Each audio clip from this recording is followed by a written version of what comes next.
ہمارے ہاں ہمارے معاشرے میں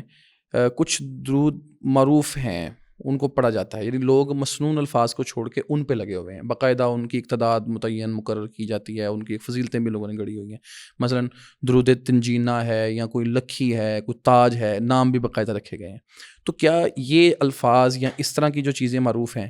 ان کو پڑھنا درست ہے؟ دیکھیں، ایک تو بنیادی چیز میں نے یہاں ذکر کر دی کتاب کے ریفرنس سے نا، یعنی کتاب کے اندر جو صحیح درود ہیں کتاب و سنت سے ثابت ہیں، میں نے یہ الفاظ باقاعدہ بولے ہیں کہ ان پر اکتفا کرنا چاہیے، یعنی وہی پڑھنی چاہیے. اور یہ جو آپ نے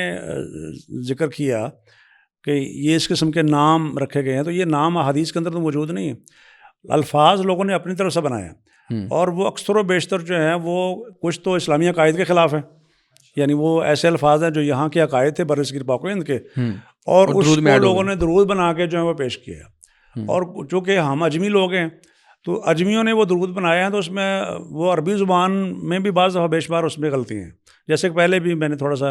اس حوالے سے اشارہ کیا تھا. تو وہ اغلاط بھی اپنی جگہ پر موجود ہیں، اور اس کی ایک دلیل اس کی دلیل یعنی اس کا مطلب یہ ہے کہ یہ نبی علیہ السلام سے ثابت نہیں ہے، کتاب و سنت میں یہ ہے نہیں ہے.